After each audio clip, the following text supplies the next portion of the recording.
MSNBC's Joe Scarborough Joseph Scarborough, time for Warren, Klobuchar to drop out to help consolidate efforts against Sanders Scarborough. Sanders, Trump two big winners last night. Scarborough blasts Trump pardons, says political hacks and co-conspirators will be next. More on Monday questioned whether Senator Elizabeth Ann Warren Jack Black endorses Elizabeth Warren. Democrats view Sanders as having best shot to defeat Trump. Poll, Biden, Sanders tied in Texas, followed by Warren. Moore should drop out of the Democratic presidential race, noting that Senator Bernie Sanders is building a lead as other candidates stay in the contest but fail to build substantial support. Scarborough spoke of increased chatter that Warren and Sen. Amy Klobuchar might need to drop out to consolidate efforts against Bernie Sanders. Warren is in fourth place in Nevada's caucuses, which took place over the weekend, while Klobuchar is now in sixth place. People are talking about how, as well as she's done, as good of a campaign she's run, it is time for her to get out of the race, Scarborough said of Klobuchar before pivoting to Warren.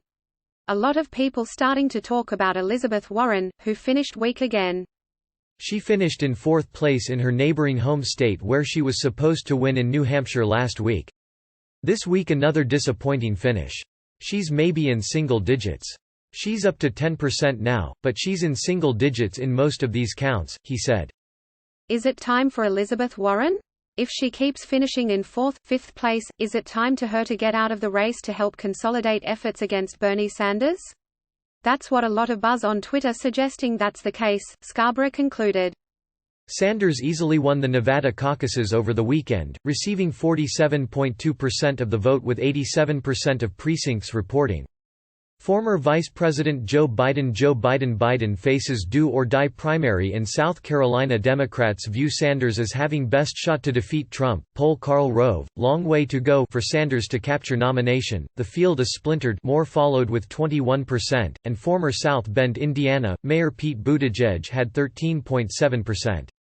Sanders also led a CBS News YouGov national poll released on Sunday with 28% support, compared to Warren at 19%.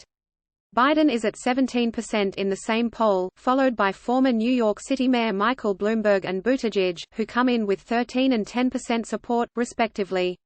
Klobuchar is sixth in the poll at 5% support. The Sanders campaign and some supporters have accused MSNBC of being biased against the senator. Over the weekend, Chris Matthews came under intense criticism after comparing Sanders's decisive win in the Nevada caucuses to the Nazi invasion of France in 1940, with some on social media calling for the hardball host to resign. I was reading last night about the fall of France in the summer of 1940, Matthews said during MSNBC's live coverage of the caucuses on Saturday. And the general, Reynaud, calls up Churchill and says, "It's over," and Churchill says, "How can that be? You've got the greatest army in Europe. How can it be over?" He said, "It's over." Criticism quickly poured in on social media over Matthews using the analogy as it pertains to Sanders, who is Jewish. Most of Sanders's family members were killed in the Holocaust. Included in the responses was Mike Kaska, who serves as Sanders's 2020 communications director. Updated at 4:42 p.m.